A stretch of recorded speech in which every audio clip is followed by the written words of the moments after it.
So welcome back to Bibliobibuli, where we are reading A Song of Ice and Fire, Book 1, A Game of Thrones. A Game of Thrones! Where last time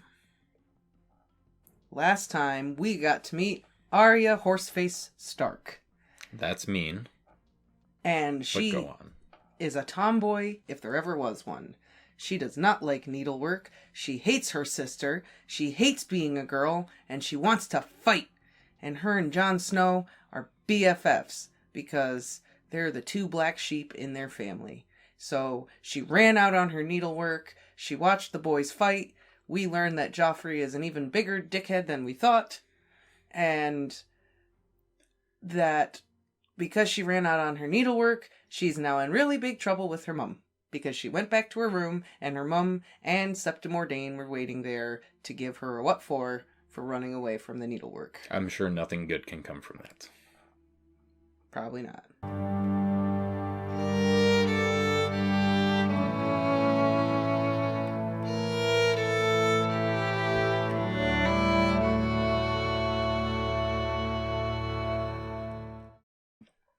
Bran. The hunt left at dawn. The king wanted wild boar at the feast tonight. Prince Joffrey rode with his father, so Robb had been allowed to join the huntsmen as well. Uncle Benjen, Jory, Theon Greyjoy, Sir Roderick, and even the Queen's funny little brother had all ridden out with them. It was the last hunt, after all. On the morrow they left for the south. Bran had been left behind with Jon and the girls and Rickon, but Rickon was only a baby, and the girls were only girls, and Jon and his wolf were nowhere to be found. Bran did not look for him very hard. He thought Jon was angry at him. Jon seemed to be angry at everyone these days. Bran did not know why. He was going with Uncle Ben to the Wall, to join the Night's Watch. That was almost as good as going south with the king. Robb was the one they were leaving behind, not Jon. For days, Bran could scarcely wait to be off. He was going to ride the King's Road on a horse of his own, not a pony, but a real horse. His father would be the hand of the king, and they were going to live in the Red Castle at King's Landing, the castle the Dragon Lords had built. Old Nan said there were ghosts there, and dungeons where terrible things had been done, and dragon heads on the walls. It gave Bran a shiver just to think of it, but he was not afraid. How could he be afraid? His father would be with him, and the king with all his knights and sawn swords. Bran was going to be a knight himself some day, one of the king's guard. Old Nan said they were the finest swords in all the realm. There were only 7 of them, and they wore white armour, and had no wives or children, but lived only to serve the king. Bran knew all the stories. Their names were like music to him. Serwyn of the Mirror Shield, Sir Riam of Redwine, Prince Aemon the Dragon Knight, the twins Sir Eric and Sir Aric, who had died on one another's swords hundreds of years ago when brother fought sister in the war the singers called the Dance of the Dragons. The White Bull Gerald Hightower, Sir Arthur Dane the Sword of the Morning, Barristan the Bold. 2 of the King's Guard had come north with King Robert. Bran had watched them with fascination, never quite daring to speak to them. Sir Boros was a bald man with a jowly face, and Sir Meryn had droopy eyes and a beard the colour of rust. Sir Jaime Lannister looked more like the knights in the stories, and he was of the King's Guard too, but Robb said he'd killed the old Mad King and shouldn't count any more. The greatest living knight was Sir Barristan Selmy, Barristan the Bold, the Lord Commander of the King's Guard. Father had promised that they would meet Sir Barristan when they reached King's Landing, and Bran had been marking the days on his wall, eager to depart, to see a world he'd only dreamed of, and begin a life he could scarcely imagine. Yet now that the last day was at hand, suddenly Bran felt lost. Winterfell had been the only home he'd ever known. His father had told him that he ought to say his farewells today, and he tried. After the hunt had ridden out, he wandered through the castle with his wolf at his side, intending to visit the ones to be left behind. Old Nan engaged the cook, Mikken in his smithy, Hodor the stable boy who smiled so much and took care of his pony and never said anything but Hodor, the man in the glass gardens who gave him a blackberry when he came to visit. But it was no good. He'd gone to the stable first and seen his pony there in the stall, except it wasn't his pony any more. He was getting a real horse and leaving the pony behind, and all of a sudden Bran just wanted to sit down and cry. He turned and ran off before Hodor and the other stable boys could see the tears in his eyes. That was the end of his farewells. Instead, Bran spent the morning alone in the Godswood, trying to teach his wolf to fetch a stick, and failing. The wolfling was smarter than any of the other hounds in his father's kennel, and Bran would have sworn he understood every word that was said to him, but he showed very little interest in chasing sticks. He was still trying to decide on a name. Bran was calling his Grey Wind because he ran so fast. Sansa had named hers Lady, and Arya had named hers after some old witch queen in the songs, and little Rickon had called his Shaggy Dog, which Bran thought a pretty stupid name for a direwolf. Jon's wolf, the white one, was Ghost. Bran wished he'd thought of that first, even though his wolf wasn't white. He'd tried 100 names in the last fortnight, but none of them sounded right. Finally he got tired of the stick game and decided to go climbing. He hadn't been up the broken tower for weeks with everything that had happened, and this might be his last chance. He raced across the Godswood, taking the long way round to avoid the pool where the heart tree grew. The heart tree had always frightened him. Trees ought not to have eyes, Bran thought, or leaves that looked like hands. His wolf came sprinting at his heels. "You stay here," he told him at the base of the sentinel tree near the armory wall. "Lie down. That's right, now stay." The wolf did as he was told. Bran scratched him behind the ears, then turned away, jumped, grabbed a low branch, and pulled himself up. He was halfway up the tree, moving easily from limb to limb, when the wolf got to his feet and began to howl. Bran looked back down.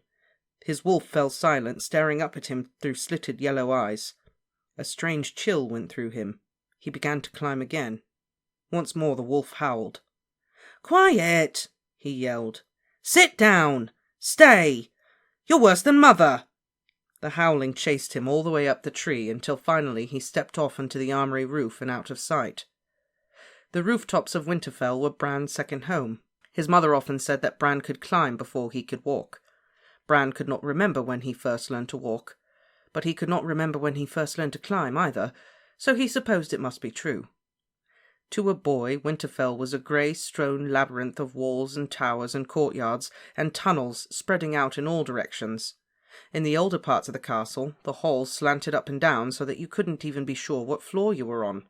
The place had grown over the centuries like some monstrous stone tree, Maester Luwin told him once, and its branches were gnarled and thick and twisted, its roots sucked deep into the earth. When he got out from under it and scrambled up near the sky, Bran could see all of Winterfell in a glance. He liked the way it looked, spread out beneath him, only birds wheeling over his head while all the life of the castle went on below. Bran could perch for hours amongst the shapeless, rain-worn gargoyles that brooded over the first keep, watching it all.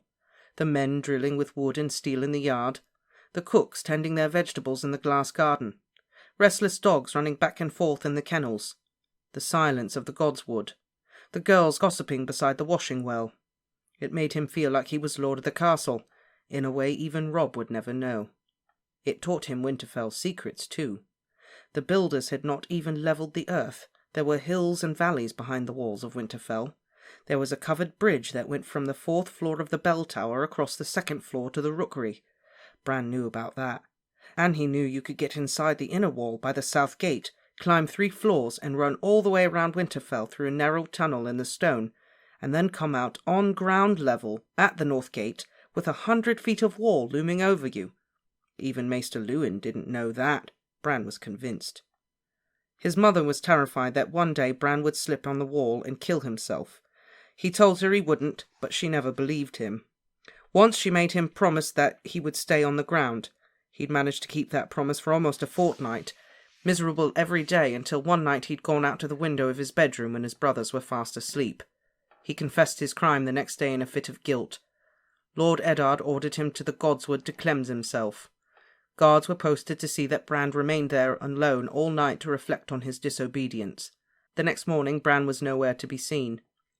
They finally found him fast asleep in the upper branches of the tallest sentinel in the grove.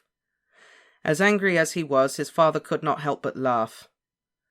"You're not my son," he told Bran when they fetched him down. "You're a squirrel. So be it. If you must climb, then climb, but try not to let your mother see you." Bran did his best, although he did not think he ever really fooled her. Since his father would not forbid it, she turned to others. Old Nan told him a story about a bad little boy who climbed too high and was struck down by lightning, and how afterward the crows came to peck out his eyes. Bran wasn't impressed. There were crows' nests atop the empty broken tower, where no one ever went but him, and sometimes he filled his pockets with corn before he climbed up there, and the crows ate it right out of his hand. None of them had ever known the slightest bit of interest in pecking out eyes. Later, Maester Lewin built a little pottery boy and dressed him in Bran's clothes and flung him off the wall into the yard below to demonstrate what would happen to Bran if he fell. That had been fun, but afterward Bran just looked at the Maester and said, "I'm not made of clay, and anyhow I never fall." Then for a while the guards would chase him whenever they saw him on the roofs and try to haul him down. That was the best time of all. It was like playing a game with his brothers, except Bran always won. None of the guards could climb half so well as Bran, not even Jory. Most of the time they never saw him anyway. People never looked up. That was another thing he liked about climbing. It was almost like being invisible. He liked how it felt, too, pulling himself up a wall stone by stone, fingers and toes digging hard into the small crevices between. He always took his boots off and went barefoot when he climbed. It made him feel as if he had 4 hands instead of 2. He liked the deep, sweet ache left in the muscles afterward. He liked the way the air tasted way up high, sweet and cold as a winter peach. He liked the birds, the crows in the broken tower, the tiny little sparrows that rested in cracks between the stones, the ancient owl that slept in the dusty loft above the old armoury. Bran knew them all. Most of all, he liked going places that no one else could go and seeing the grey sprawl of Winterfell in a way that no one else ever saw it. It made the whole castle Bran's secret place. His favourite haunt was the broken tower. Once it had been a watchtower, the tallest in Winterfell. A long time ago, 100 years before even his father had been born, a lightning strike had set it afire. The top third of the structure had collapsed inwards and the tower had never been rebuilt. Sometimes his father sent ratters into the base of the tower to clean the nests they always found amongst the jumble of fallen stones and charred and rotten beams, but no one ever got up the jagged top of the structure except for Bran and the crows. He knew 2 ways to get there. You could climb straight up the side of the tower itself, but the stones were loose, the mortar that held them together long ago had gone to ash, and Bran never liked to put his full weight on them. The best way was to start from the Godswood, shimmy up the tall sentinel, and cross over the armoury and the guards' hall, leaping roof to roof, barefoot so the guards couldn't hear you overhead. That brought you up to the blind side of the first keep, the oldest part of the castle, a squat round fortress that was taller than it looked. Only rats and spiders lived there now, but the old stones still made for good climbing. You could go straight up to where the gargoyles leaned out blindly over empty space, and swing from gargoyle to gargoyle, hand over hand, round the north side. From there, if you really stretched, you could reach out and pull yourself over to the broken tower where it leaned close. The last part was to scramble up the blackened stones to the eyrie, no more than 10 feet, and then the crows would come round to see if you'd brought any corn. Bran was moving from gargoyle to gargoyle with the ease of long practice when he heard the voices. He was so startled he almost lost his grip. The first keep had been empty all his life. "I do not like it," a woman was saying. There was a row of windows beneath him, and the voice was drifting out of the last window on this side. "You should be the hand." "Gods forbid," a man's voice replied lazily. "It's not an honour I'd want. There's far too much work involved." Bran hung, listening, suddenly afraid to go on. They might glimpse his feet if he tried to swing by. "Don't you see the danger this puts us in?" the woman said. "Robert loves the man like a brother." "Robert can barely stomach his brothers. Not that I blame him. Stannis would be enough to give anyone indigestion." "Don't play the fool. Stannis and Renly are one thing, and Eddard Stark is quite another. Robert will listen to Stark. Damn them both. I would have insisted that he name you, but I was certain Stark would refuse him." "We ought to count ourselves fortunate," the man said. "The king might as easily have named one of his brothers, or even Littlefinger, God's help us. Give me honourable enemies rather than ambitious ones. I'll sleep more easily by night." They were talking about father, Bran realised. He wanted to hear more. A few more feet, but they would see him if he swung out in front of the window. "We'll have to watch him carefully," the woman said. "I would sooner watch you," the man said. He sounded bored. "Come back here." "Lord Eddard has never taken any interest in anything that ever happened south of the Neck," the woman said. "Never. I tell you, He means to move against us. Why else would he leave the seat of his power? 100 reasons. Duty, honour. He yearns to write his name large across the book of history, to get away from his wife, or both. Perhaps he just wants to be warm for once in his life. His wife is Lady Erin's sister. It's a wonder Liza was not here to greet us with her accusations. Bran looked down. There was a narrow ledge beneath the window, only a few inches wide. He tried to lower himself toward it. Too far. He would never reach. You fret too much. Liza Arryn is a frightened cow. The frightened cow that shared John Arryn's bed. If she knew anything, she would have gone to Robert before she fled King's Landing. When he had already agreed to foster that weakling of hers at Casterly Rock? I think not. She knew the boy's life would be hostage to her silence. She may grow bolder now that he's safe atop the Eyrie. Mothers. The man made the word sound like a curse.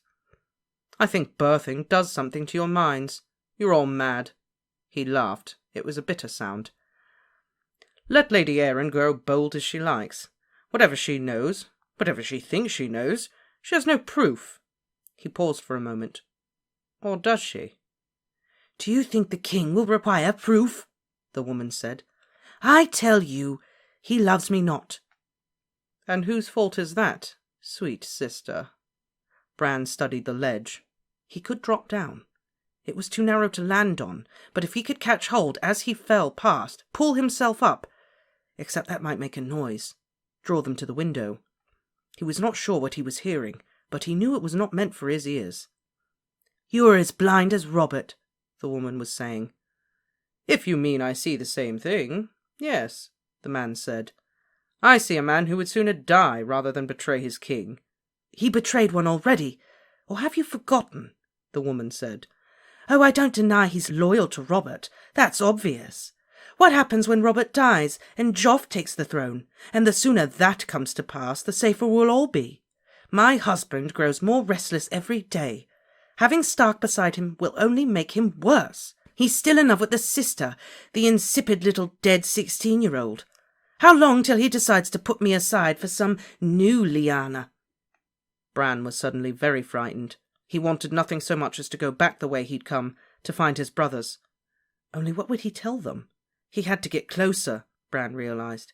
He had to see who was talking. The man sighed. You should think less about the future and more about the pleasures at hand. Stop that, the woman said. Bran heard the sudden slap of flesh on flesh, then the man's laughter. Bran pulled himself up, climbed over the gargoyle, crawled out onto the roof. This was the easy way. He moved across the roof to the next gargoyle, right above the window of the room where they were talking. All this talk is getting very tiresome, sister, the man said. Come here and be quiet. Bran sat astride the gargoyle, tightened his legs round it, and swung himself round upside down. He hung by his legs and slowly stretched his head down toward the window. The world looked strange upside down. A courtyard swam dizzily below him, its stones still wet with melted snow. Bran looked in the window. Inside the room a man and woman were wrestling. They were both naked. Bran could not tell who they were.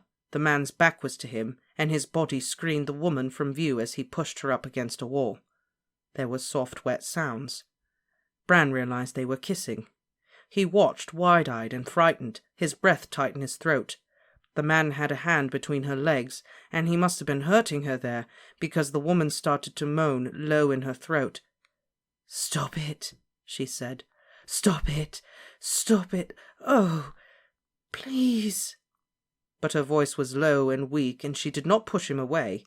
Her hands buried themselves in his hair, his tangled golden hair, and pulled his face down to her breast. Bran saw her face.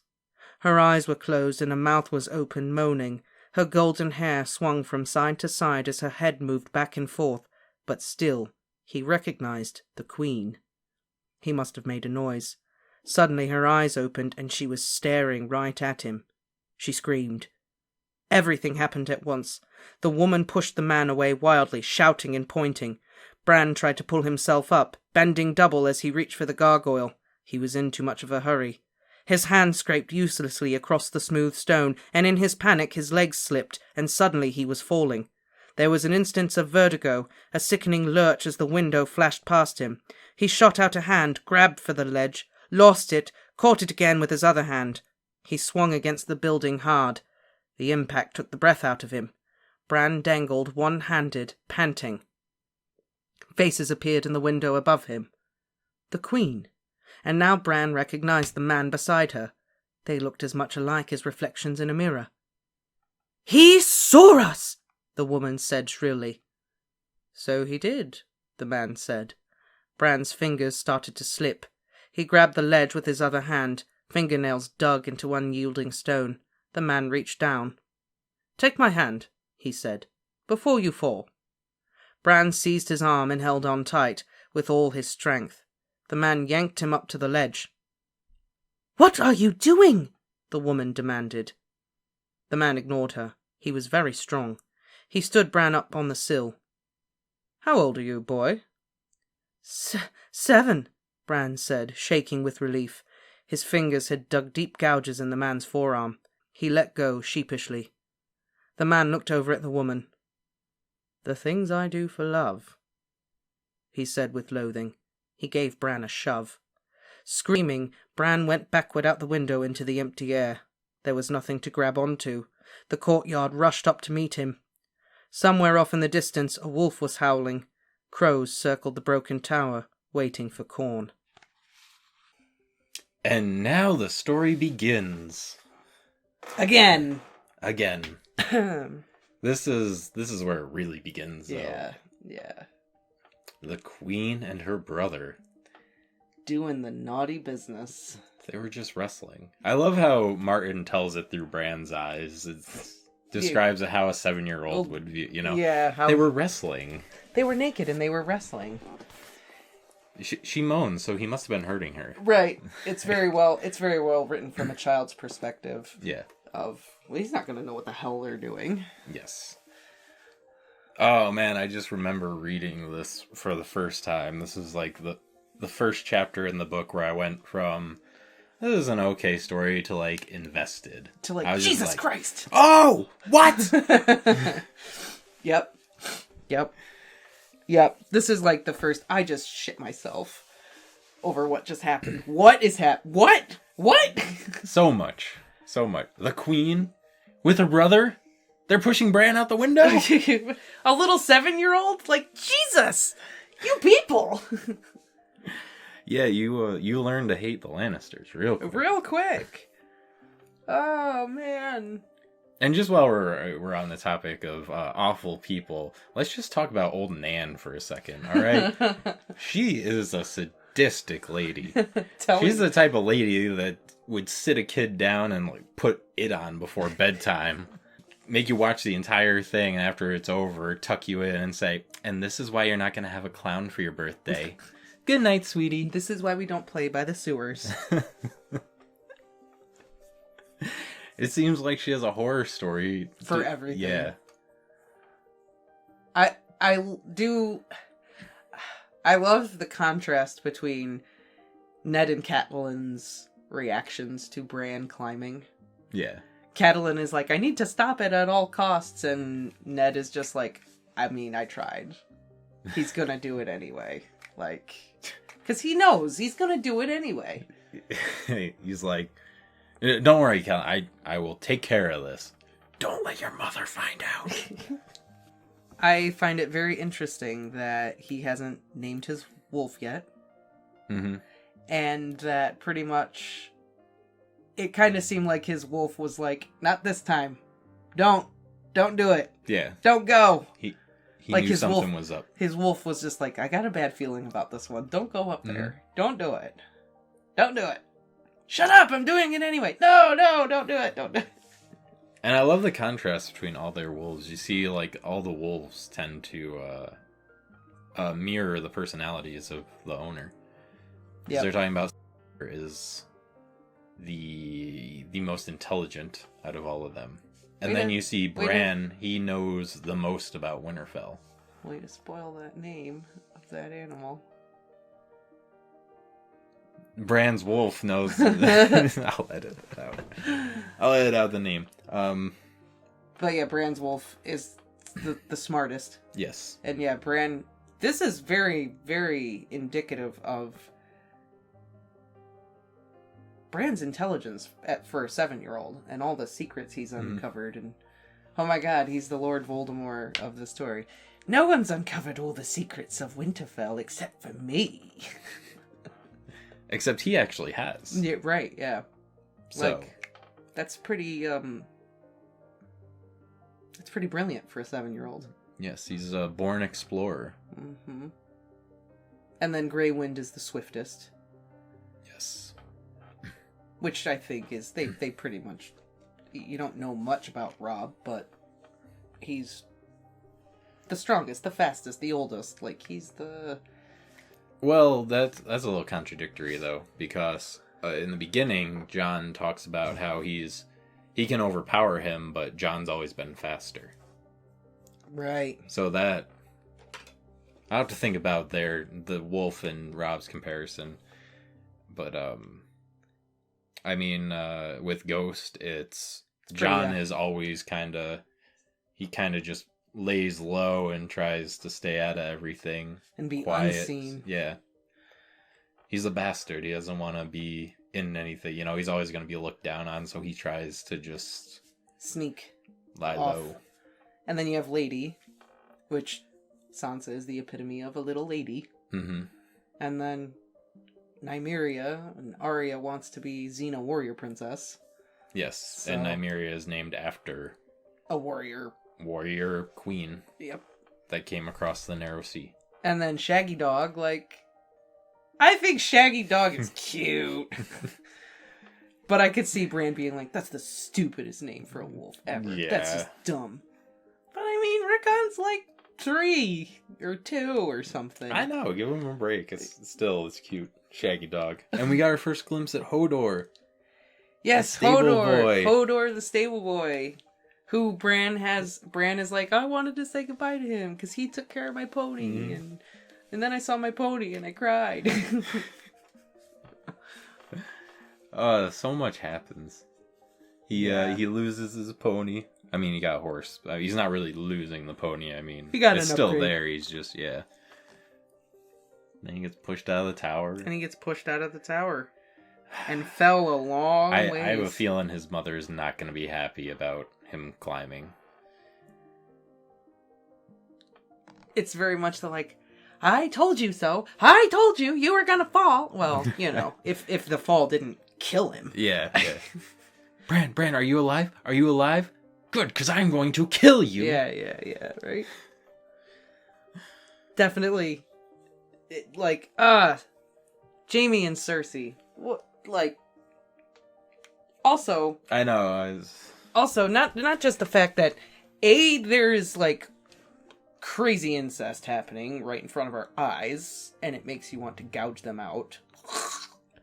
B, they push Bran out of the window. C, proof right there that they are conspiring and killed Jon Arryn. Like, they're talking about it. Yes, and they're talking about getting Robert out of the way and Eddard. Right, they're like, we gotta get rid of these two. They gotta go, and we gotta put Joffrey on the throne. Exactly. Like, this is some high-level conspiracy, treason, sedition. That's what I mean now. This is where the story picks up. Yeah, like, boom. Jeez. Good lord, my god. Ugh. I don't know, that's all you can, just like, jeez, man. Like, what else you say about the chapter? This is just the chapter where you end it and you're just like, what the fuck? Right. Right? And, Martin's not nice. He doesn't give you the next thing from the next chapter. Yeah, that is one downside about how Martin writes. Because he goes from character to character, so it doesn't follow one single, story arc. For all of you that haven't read these books or watched the show, you might have to wait a little bit to see if Bran died or not. Well, I don't think we're gonna have to wait that long, because The next chapter will be a Tyrion chapter, and Tyrion is at Winterfell. He is a Lannister, so I'm sure he's going to learn about this very quickly. To hear about Tyrion's story, you can like, comment, and subscribe, and come join us for the next video.